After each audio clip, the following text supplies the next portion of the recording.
Et si votre nom n'était pas le vôtre? Et si toute votre vie reposait sur un mensonge? Imaginez un instant, vous vivez votre vie, vous avez des souvenirs, une famille, une histoire, et un jour, tout s'effondre. Vous découvrez que votre nom, celui que vous portez depuis toujours, n'est pas le vôtre. Que votre identité a été construite sur une falsification. Que vous avez été arraché à votre mère biologique sans qu'elle ait eu son mot à dire. C'est ce que vit Elisabeth. Et c'est ce que raconte le livre bouleversant Mon vrai nom est Elisabeth d'Adèle Lyon. Si tu veux découvrir des histoires vraies qui remuent, qui inspirent, et qui font réfléchir, abonne-toi à cette chaîne Think. Et reste bien jusqu'à la fin de cette vidéo, tu vas découvrir une vérité cachée, un combat silencieux, et une renaissance puissante.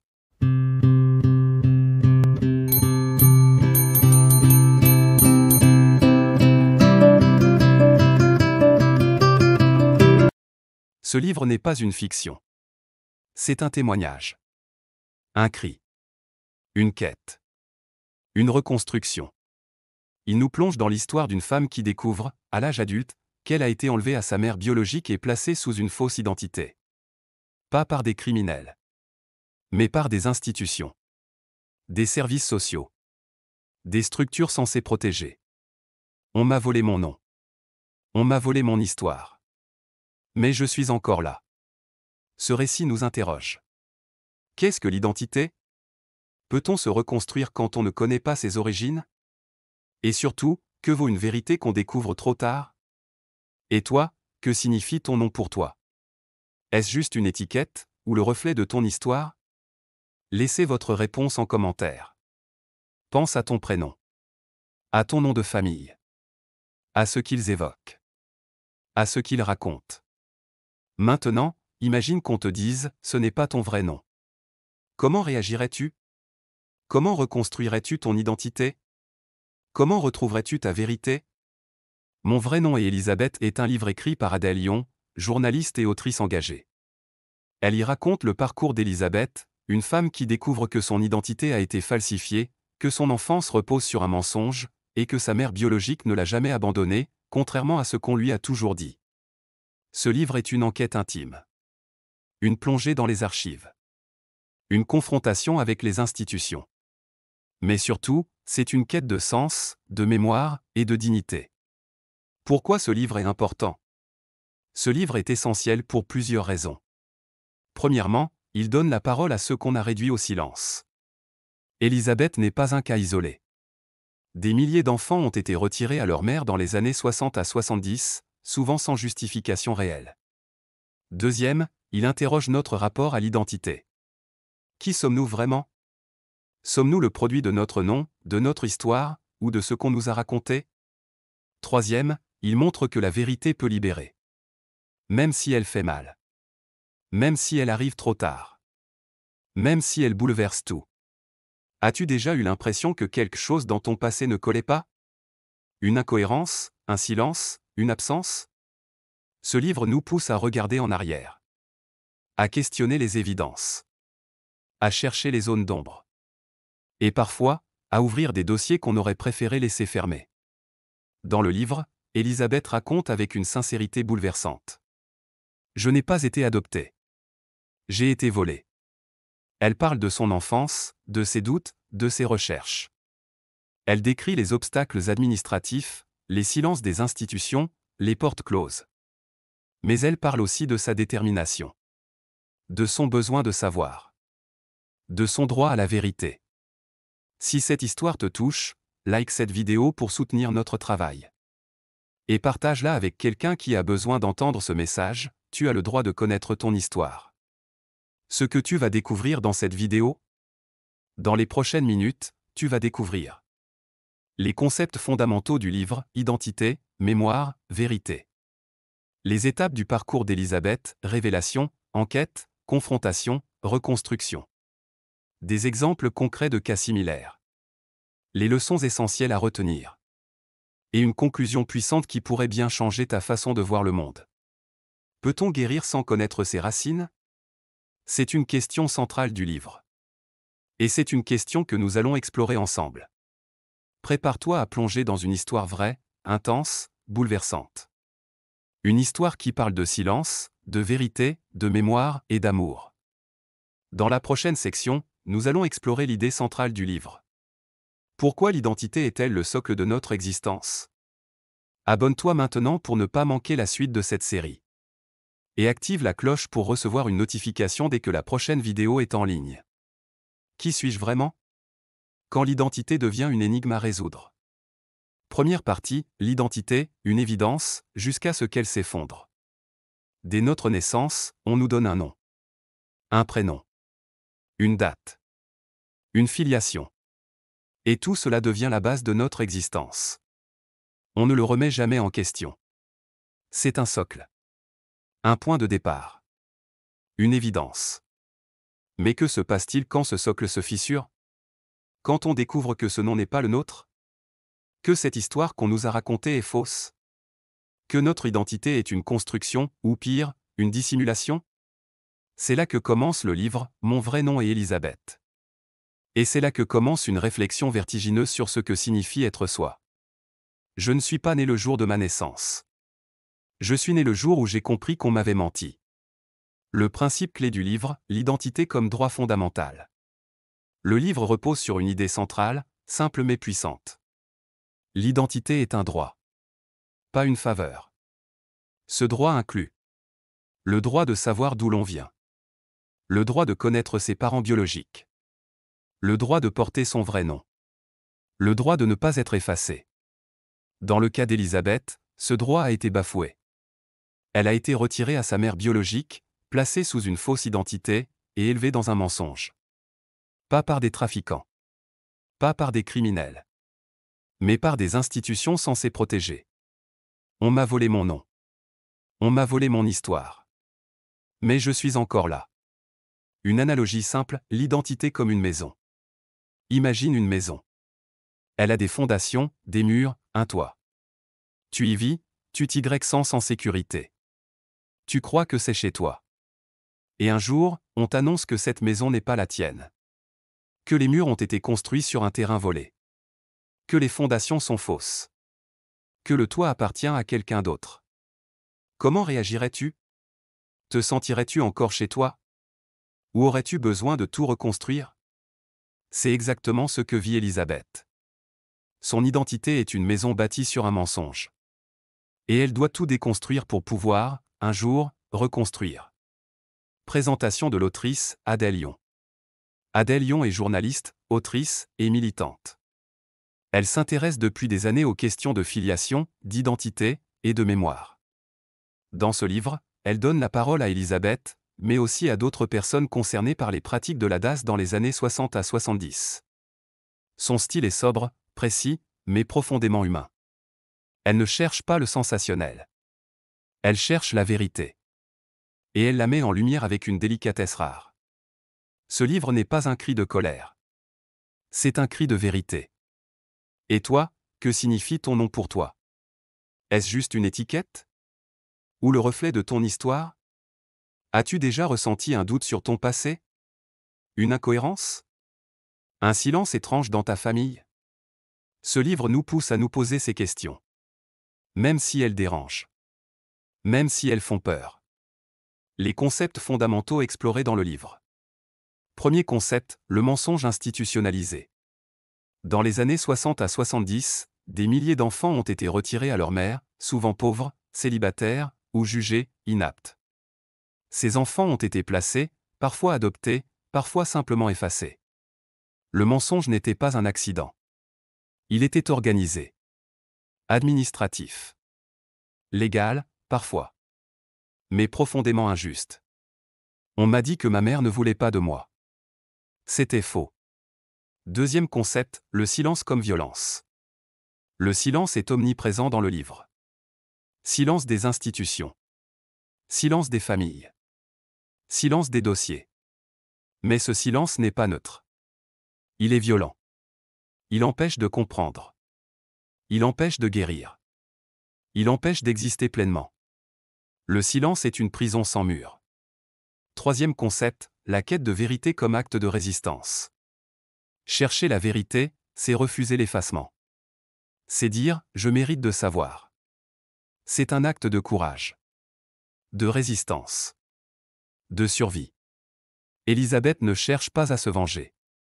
Elle cherche à comprendre, à se reconstruire, à exister.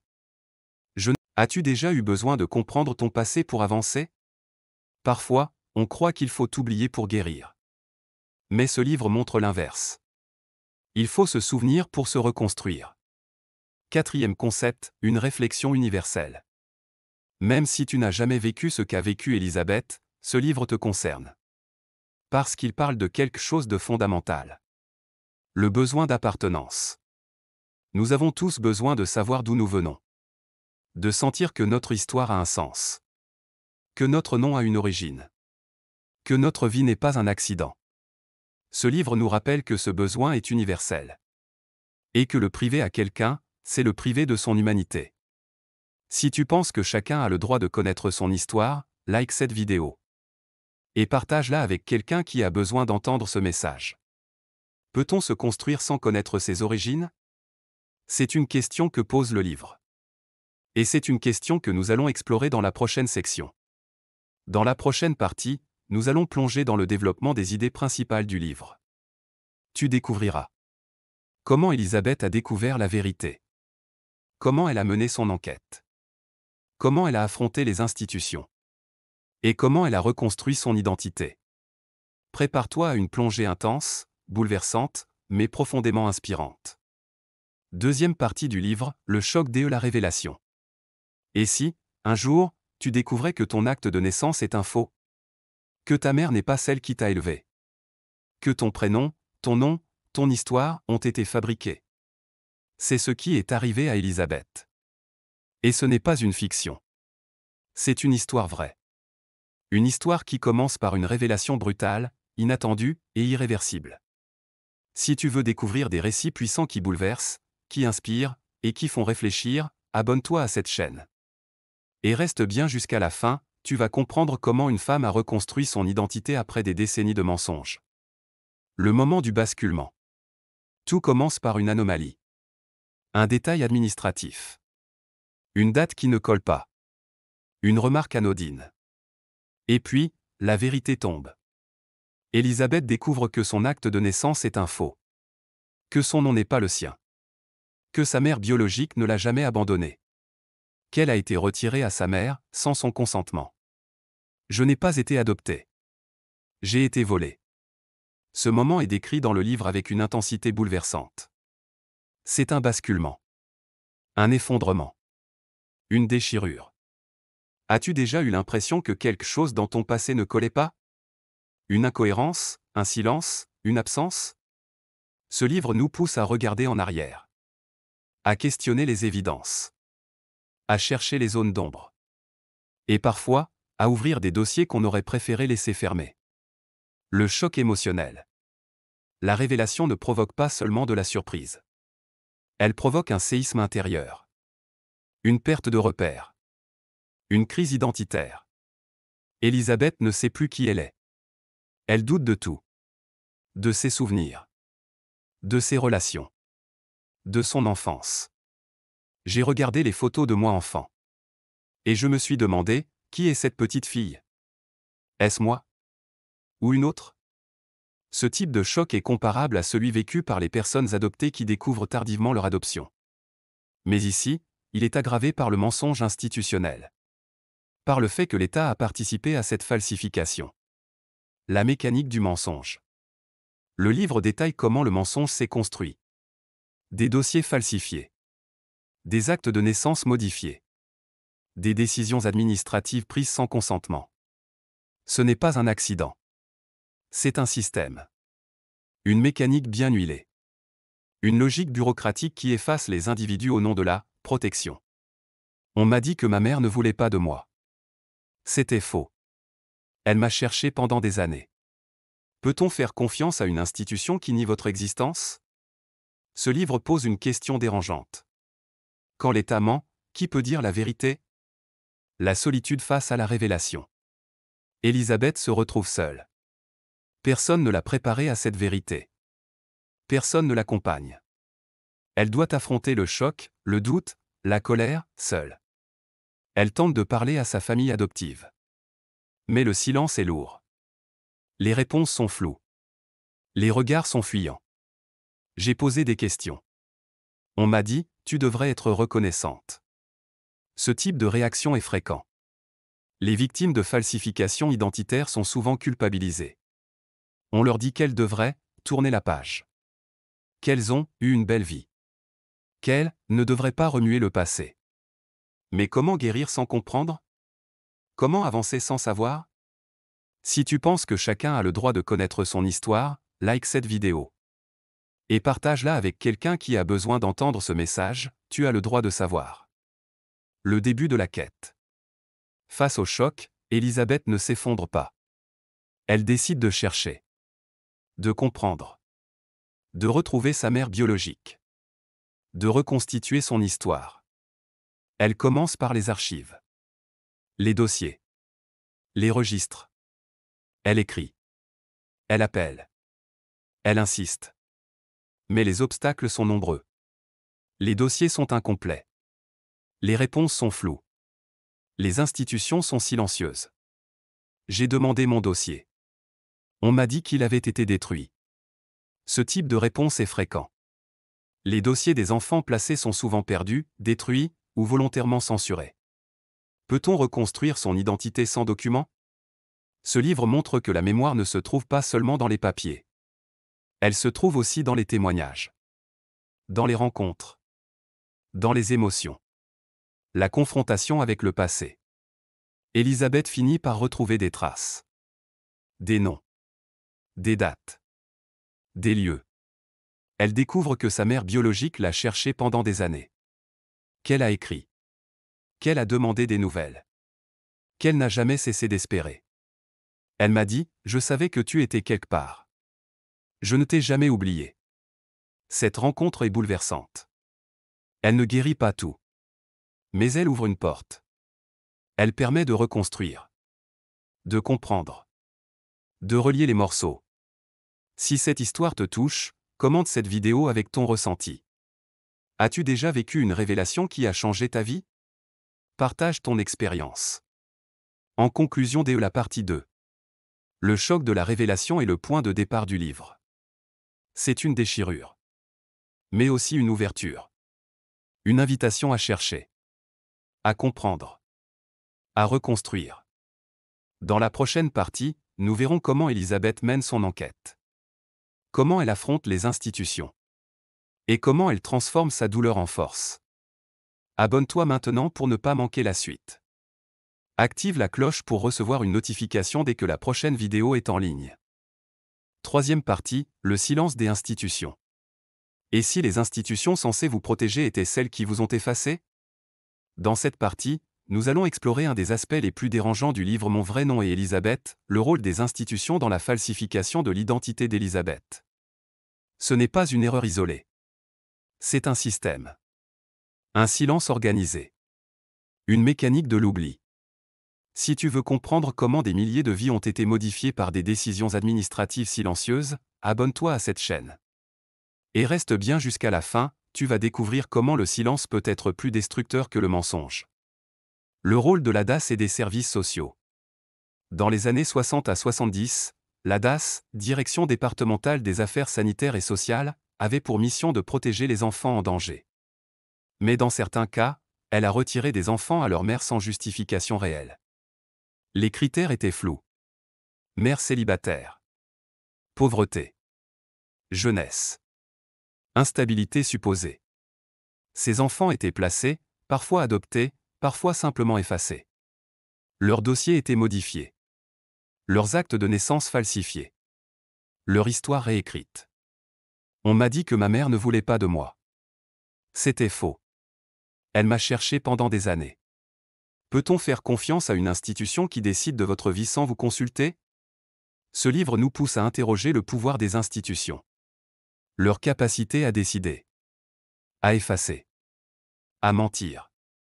Et surtout, leur silence. Le silence comme politique. Le silence n'est pas un accident. C'est une politique. Une stratégie. Une manière de gérer les cas sensibles. Quand Elisabeth demande son dossier, on lui dit qu'il a été détruit. Ou qu'il n'existe pas. Ou qu'il est incomplet. J'ai demandé mon dossier. On m'a dit qu'il avait été perdu. Ce type de réponse est fréquent. Les dossiers des enfants placés sont souvent introuvables. Ou volontairement censurés. La logique administrative, protégée ou contrôlée? Les institutions prétendent agir pour le bien de l'enfant. Mais dans le cas d'Elisabeth, elles ont agi pour contrôler. Pour effacer. Pour simplifier. La logique est bureaucratique. Un enfant retiré égale un dossier clos. Une mère jugée inapte égale une décision irréversible. Une identité modifiée égale une solution administrative.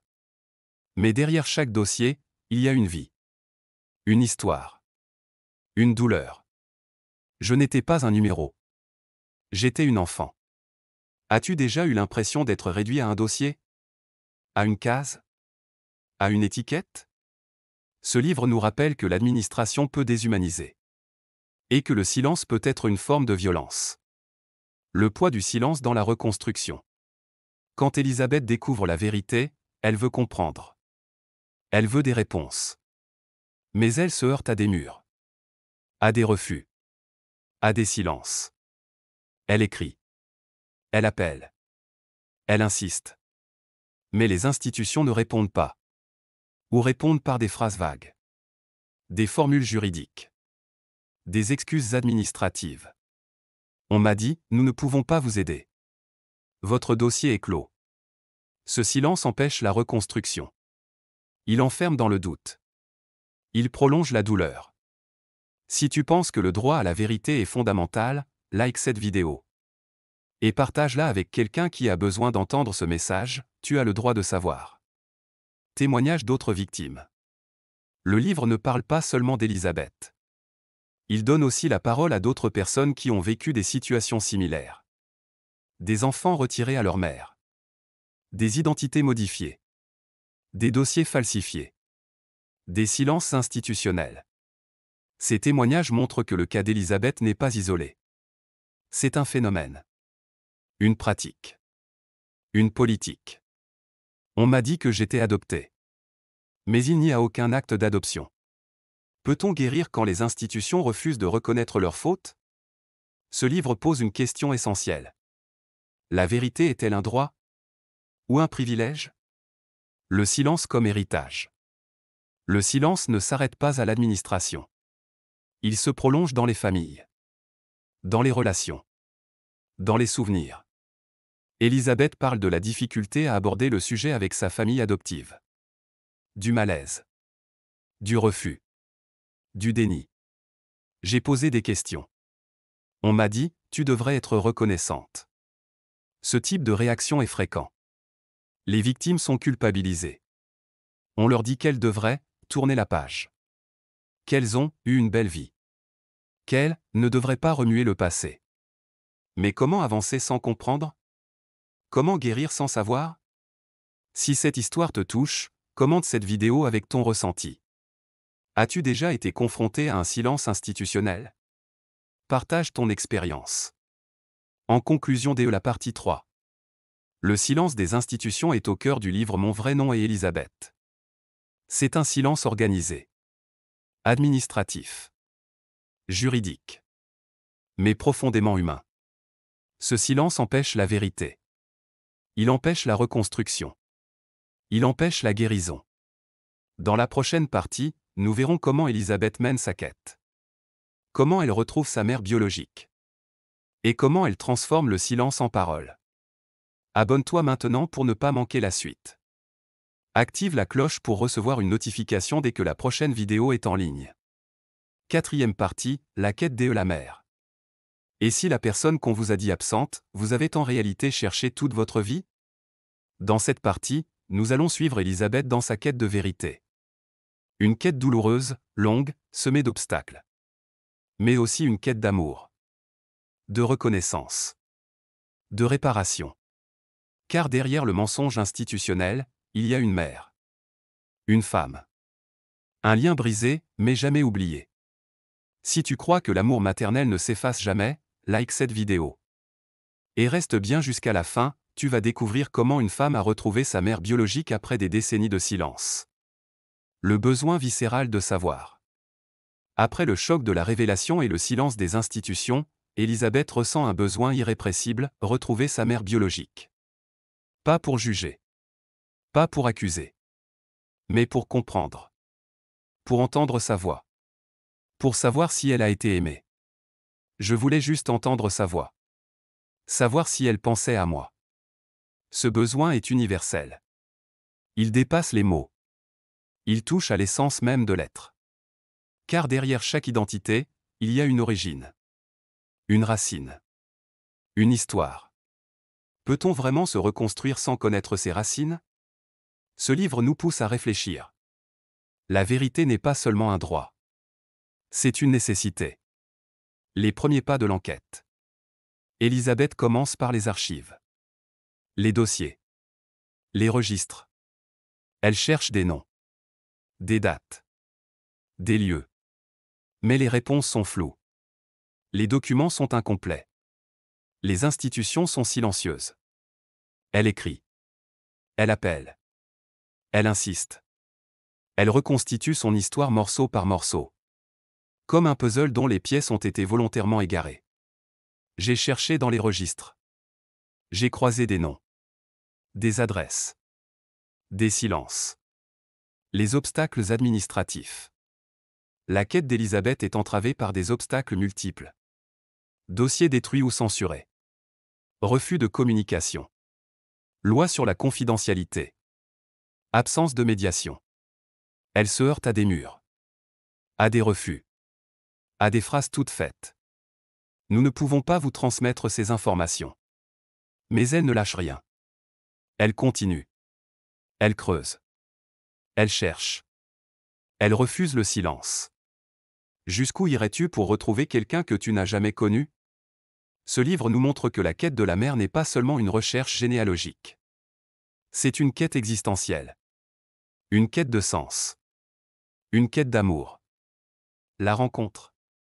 Après des années de recherche, Elisabeth retrouve sa mère biologique. La rencontre est bouleversante. Intense. Fragile. Mais profondément humaine. Sa mère lui raconte son histoire. Son combat. Sa douleur. Son attente. Elle lui dit qu'elle ne l'a jamais oublié. Qu'elle l'a cherché. Qu'elle l'a aimé. Je savais que tu étais quelque part. Je ne t'ai jamais oublié. Cette phrase est un baume. Une lumière. Une réparation. Si cette histoire te touche, commente cette vidéo avec ton ressenti. As-tu déjà retrouvé quelqu'un que tu croyais perdu? Partage ton expérience. La reconstruction du lien. La rencontre ne guérit pas tout. Elle ne fait pas disparaître les années perdues. Mais elle ouvre une porte. Elle permet de reconstruire. De comprendre. De relier les morceaux. Elisabeth et sa mère apprennent à se connaître. À se parler. À se reconnaître. Elles reconstruisent un lien. Un fil. Une mémoire. Nous avons parlé pendant des heures. Comme si le temps n'avait jamais existé. Peut-on aimer quelqu'un qu'on n'a jamais connu? Ce livre nous montre que l'amour maternel ne dépend pas du temps. Ni de la proximité. Ni des souvenirs. Il est là. Il survit. Il attend. Le pardon et la réparation. Elisabeth ne cherche pas à accuser. Elle cherche à comprendre. À réparer. À pardonner. Elle ne blâme pas sa mère. Elle blâme le système. Les institutions. Le silence. Sa mère, elle aussi, a souffert. Elle a été privée de sa fille. Elle a été réduite au silence. Elle a été effacée. On m'a dit que je n'étais pas capable d'élever un enfant. Mais personne ne m'a demandé mon avis. Le pardon est mutuel. La réparation est lente. Mais elle est possible. Si tu crois que le pardon peut guérir, partage cette vidéo avec quelqu'un qui a besoin d'entendre ce message. En conclusion de la partie 4. La quête de la mère est le cœur battant du livre Mon vrai nom est Elisabeth. C'est une quête d'amour.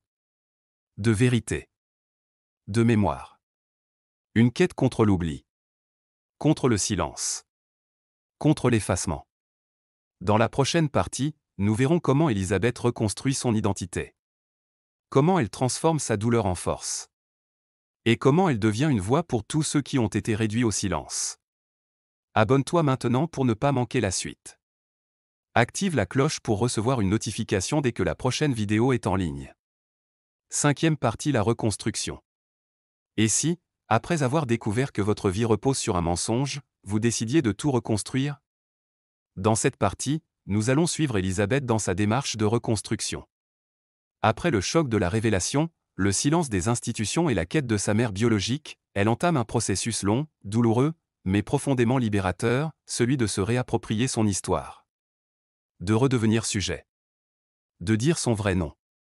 Si tu crois que la vérité peut devenir une force, like cette vidéo. Et reste bien jusqu'à la fin, tu vas découvrir comment une femme a transformé une blessure en puissance. Le besoin de réécrire son histoire. Elisabeth ne veut plus subir. Elle veut comprendre. Nommer. Témoigner. Elle veut reprendre le contrôle de son récit. Elle commence à écrire. À parler. À témoigner. Je ne suis plus un dossier. Je suis une femme. Je suis Elisabeth. Ce besoin de réécriture est fondamental. Il permet de passer du statut de victime à celui d'actrice. De reprendre la parole. De refuser le silence. As-tu déjà ressenti le besoin de raconter ton histoire pour exister pleinement? Ce livre nous montre que la parole est une forme de guérison. Une manière de se reconstruire. De se réapproprier son identité. Le rôle de l'écriture. L'écriture devient pour Elisabeth un outil de reconstruction. Elle écrit pour comprendre. Pour relier les morceaux. Pour donner du sens. Elle écrit des lettres. Des journaux. Des témoignages. Elle participe à des groupes de parole. Elle rencontre d'autres personnes ayant vécu des expériences similaires. Chaque mot posé était une pierre dans la reconstruction de ma maison intérieure. La parole comme acte politique. Témoigner, ce n'est pas seulement raconter. C'est résister. C'est dénoncer. C'est refuser l'effacement. Elisabeth devient une voix. Une figure. Un symbole. Elle parle dans les médias. Elle participe à des conférences. Elle interpelle les institutions. Je ne veux pas que d'autres vivent ce que j'ai vécu. Peut-on transformer une blessure en combat? Ce livre nous montre que la reconstruction passe par l'engagement. Par la parole. Par la transmission. La reconnaissance officielle. Elisabeth demande une reconnaissance officielle.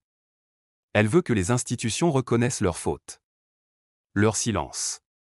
Leur responsabilité. Mais la reconnaissance est difficile. Les démarches sont longues. Les réponses sont vagues. Les excuses sont rares. On m'a dit, nous comprenons votre douleur, mais nous ne pouvons rien faire. Malgré cela, elle continue. Elle insiste. Elle refuse d'être oubliée. Si tu crois que la reconnaissance est essentielle à la guérison, commente cette vidéo avec ton avis. As-tu déjà demandé des excuses à une institution? Partage ton expérience. La reconstruction intérieure.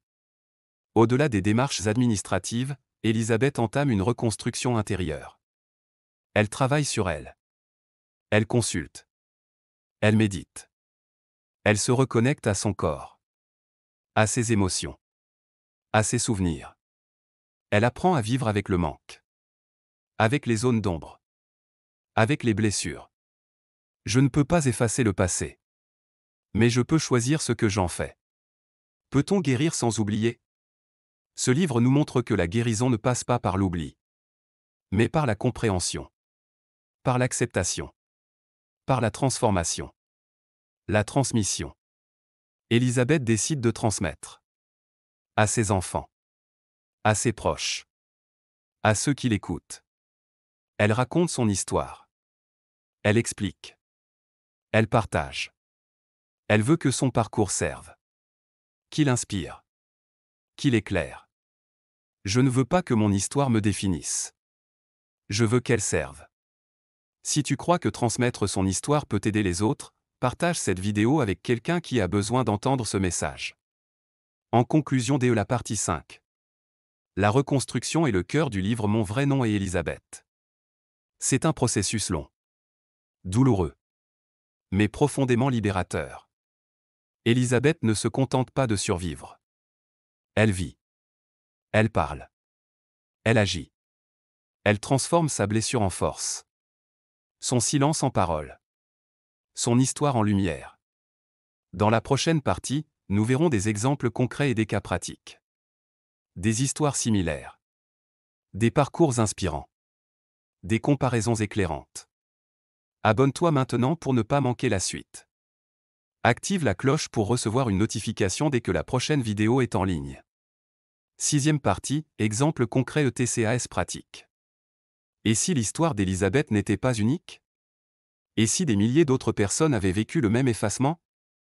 Dans cette partie, nous allons explorer des cas réels, des témoignages, des comparaisons. Nous allons voir comment les concepts abordés dans le livre Mon vrai nom et Élisabeth résonnent dans d'autres vies, d'autres contextes, d'autres combats. Car ce livre ne parle pas seulement d'une femme. Il parle d'un système. D'une époque. D'un silence collectif. Si tu veux que ces histoires soient entendues, like cette vidéo. Et reste bien jusqu'à la fin, tu vas découvrir des récits bouleversants, des parcours inspirants, et des leçons universelles. Témoignages de personnes ayant vécu des placements forcés. Le livre d'Adèle Lyon donne la parole à plusieurs personnes ayant vécu des situations similaires à celles d'Élisabeth. Des enfants retirés à leur mère. Des identités modifiées. Des dossiers falsifiés. Des silences institutionnels. Témoignage 1, Claire, 58 ans. On m'a dit que j'étais adoptée. Mais il n'y a aucun acte d'adoption. Claire a été placée à l'âge de 3 ans. Elle a grandi dans une famille qui ne lui a jamais parlé de ses origines. À 40 ans, elle découvre qu'elle a une sœur biologique. Elle entame une enquête, retrouve sa mère, et découvre que celle-ci n'a jamais cessé de la chercher. As-tu déjà eu l'impression que ton histoire te cachait quelque chose? Ces témoignages nous montrent que le silence peut durer des décennies. Mais que la vérité finit toujours par émerger. Témoignage 2, Malik, 42 ans. J'ai grandi dans un foyer. On m'a dit que ma mère était morte. Elle ne l'était pas. Malik découvre à 30 ans que sa mère biologique est vivante. Elle vit à quelques kilomètres de chez lui. Elle a été déclarée inapte par les services sociaux. Elle n'a jamais été informée du lieu de placement de son fils. Comparaison avec d'autres contextes internationaux. Le cas d'Élisabeth n'est pas isolé à la France. D'autres pays ont connu des pratiques similaires. Argentine, les enfants volés de la dictature. Pendant la dictature militaire, 1976 à 1983, des centaines de bébés ont été enlevés à leurs parents, souvent des opposants politiques, et confiés à des familles proches du pouvoir. Des décennies plus tard, ces enfants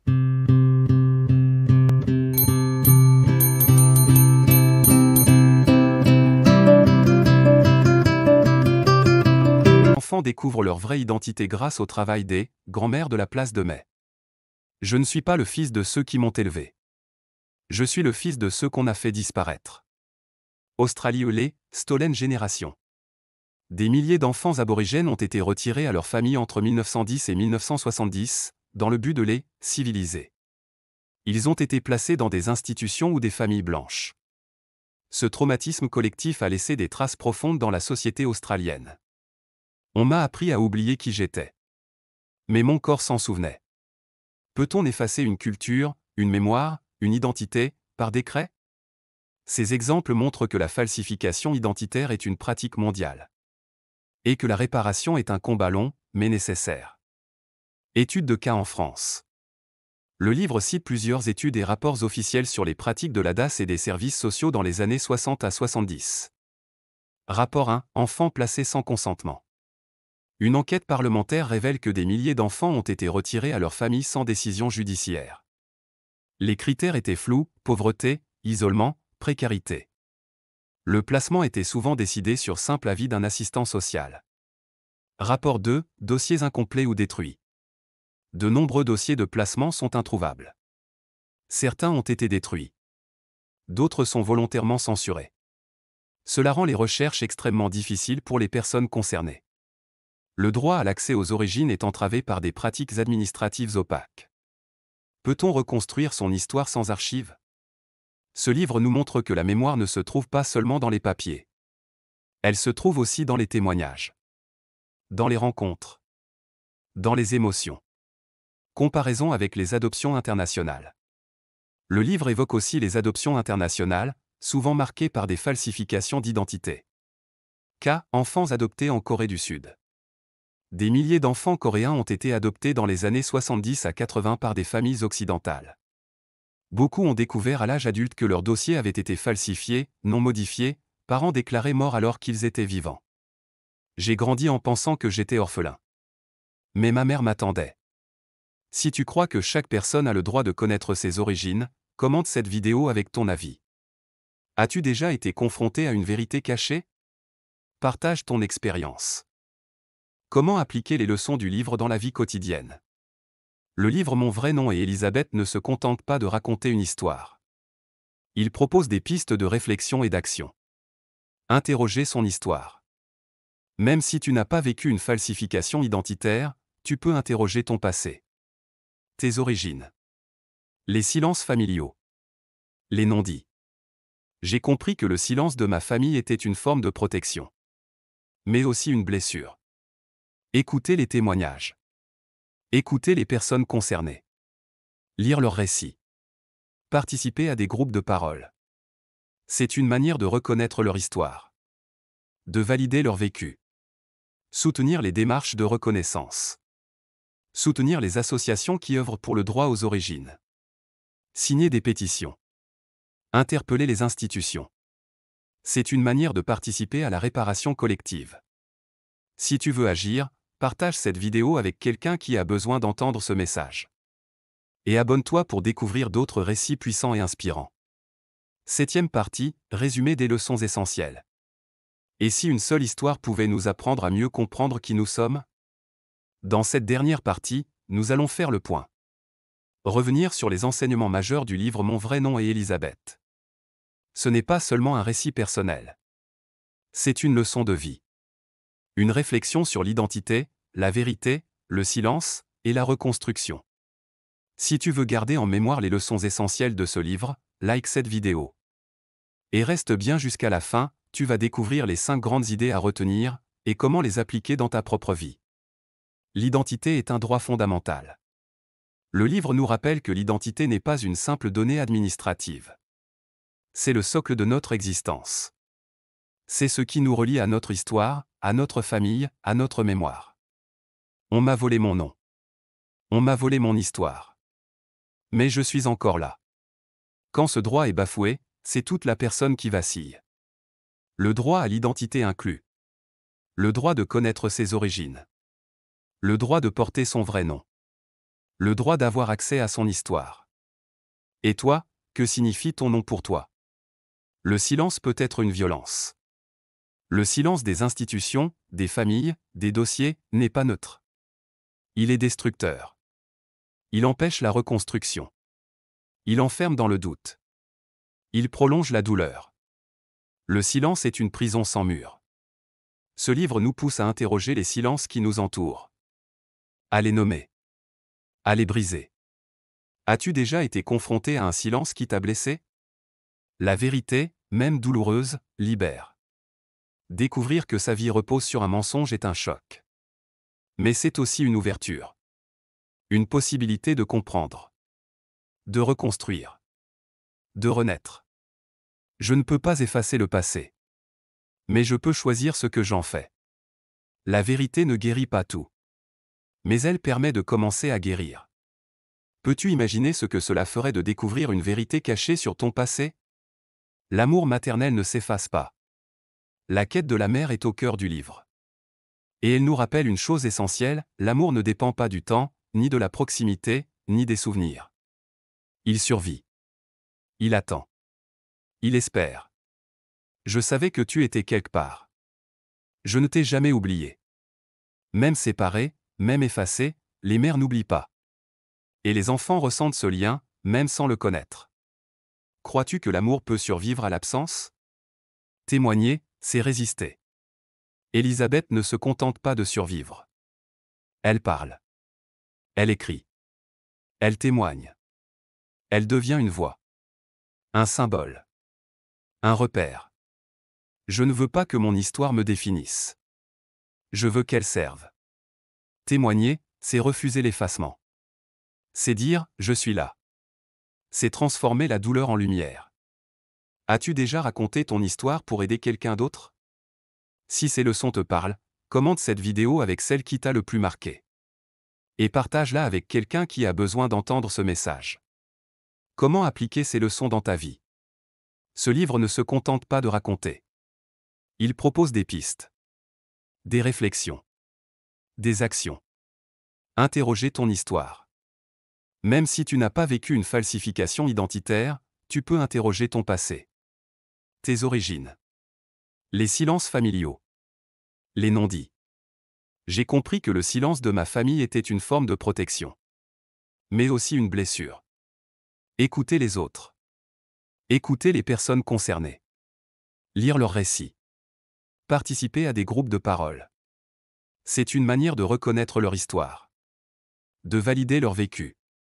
Témoigner à ton tour. Raconter ton histoire. Même si elle est douloureuse. Même si elle est incomplète. C'est une manière de guérir. De transmettre. De résister. Si tu veux agir, partage cette vidéo avec quelqu'un qui a besoin d'entendre ce message. Et abonne-toi pour découvrir d'autres récits puissants et inspirants. En conclusion de la partie 7. Le livre Mon vrai nom et Elisabeth est une leçon de vie. Une invitation à réfléchir. À comprendre. À agir. Il nous rappelle que l'identité est un droit. Le silence est une violence. La vérité libère. L'amour survit. Et la parole guérit. Et toi, quelle est la leçon que tu retiens? Dans la prochaine et dernière partie, nous conclurons cette série avec une note forte, motivante, et un appel à l'action concret. Tu découvriras comment appliquer ces leçons dans ta vie, et comment continuer ce chemin de vérité et de reconstruction. Abonne-toi maintenant pour ne pas manquer la conclusion. Active la cloche pour recevoir une notification dès que la dernière vidéo est en ligne. 8e partie, la conclusion du livre. Tu viens de découvrir une histoire vraie, bouleversante, celle d'une femme qui a reconstruit son identité après des décennies de mensonges. Mais cette histoire ne s'arrête pas là. Elle te concerne. Elle nous concerne tous. Dans cette dernière partie, nous allons tirer les fils de tout ce que nous avons vu. Et surtout, nous allons te proposer des pistes concrètes pour agir, réfléchir, transmettre. Car le livre Mon vrai nom et Elisabeth n'est pas seulement un témoignage. C'est une invitation à la transformation. Si cette série t'a touché, like cette vidéo pour soutenir notre travail. Et abonne-toi pour découvrir d'autres récits puissants, inspirants et porteurs de sens. Ce que cette histoire nous a appris. Nous avons suivi Elisabeth dans son parcours. Le choc de la révélation. Le silence des institutions. La quête de sa mère. La reconstruction de son identité. Les exemples concrets et les cas pratiques. Les leçons essentielles à retenir. Et à chaque étape, une vérité s'est imposée. L'identité est une construction fragile, mais puissante. Et toi, que sais-tu vraiment de ton histoire? As-tu déjà interrogé tes origines? Tes souvenirs? Les silences de ta famille? Ce livre nous pousse à poser des questions. Même si elles dérangent. Même si elles font peur. Pourquoi cette histoire est universelle? Même si tu n'as pas vécu une falsification identitaire, tu peux te reconnaître dans cette histoire. Parce qu'elle parle de la quête de sens. Le besoin d'appartenance. La reconstruction après un choc. Le pouvoir de la parole. Je ne veux pas que mon histoire me définisse. Je veux qu'elle serve. Elisabeth devient une voix. Un repère. Un miroir. Elle nous montre que chacun peut transformer sa douleur en lumière. Si tu veux que cette histoire touche plus de monde, partage cette vidéo avec quelqu'un qui a besoin d'entendre ce message. Et commente avec la leçon qui t'a le plus marqué.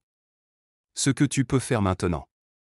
Voici 5 actions concrètes que tu peux entreprendre dès aujourd'hui. Interroger ton histoire. Prends le temps de réfléchir à ton passé. À tes origines. Au silence. Au non-dit. Pose des questions. Ouvre des dossiers. Écoute les récits. J'ai compris que le silence de ma famille était une forme de protection. mais aussi une blessure. Témoigner. Raconte ton histoire. Même si elle est incomplète. Même si elle est douloureuse. Elle peut t'aider. Inspirer. Guérir. Écouter les autres. Sois à l'écoute des récits de ceux qui ont été effacés. Valider. Soutenu. Reconnaître leur vécu, c'est déjà réparer. Agir. Soutiens les associations qui œuvrent pour le droit aux origines. Participe à des groupes de parole. Interpelle les institutions. Lire. Lis le livre Mon vrai nom est Elisabeth. Offre-le. Parlant. C'est un outil de transformation. Un cri de vérité. Un chant de résilience. Quelle est la première action que tu vas entreprendre après cette vidéo? Écris-la en commentaire. Engage-toi. Même symboliquement. C'est le premier pas vers la reconstruction. Ce que cette série t'a offert. Cette série t'a proposé. Une immersion dans une histoire vraie. Une réflexion sur l'identité. Des exemples concrets. Des leçons universelles. Des pistes d'action. Et surtout, elle t'a offert une question essentielle. Qui es-tu vraiment? Si tu veux continuer ce chemin, abonne-toi à cette chaîne. Et regarde la prochaine vidéo, nous y explorerons un autre témoignage bouleversant, celui d'un homme qui a retrouvé son père biologique après 40 ans de silence. En conclusion finale. Le livre Mon vrai nom est Elisabeth est plus qu'un récit. C'est une lumière. Une voix. Une force. Il nous rappelle que la vérité est un droit. Le silence est une blessure. L'amour survit. La parole guérit. Et surtout, il nous invite à agir. À transmettre. À reconstruire. Je ne suis plus un dossier. Je suis une femme. Je suis Elisabeth. Et toi, qui es-tu vraiment?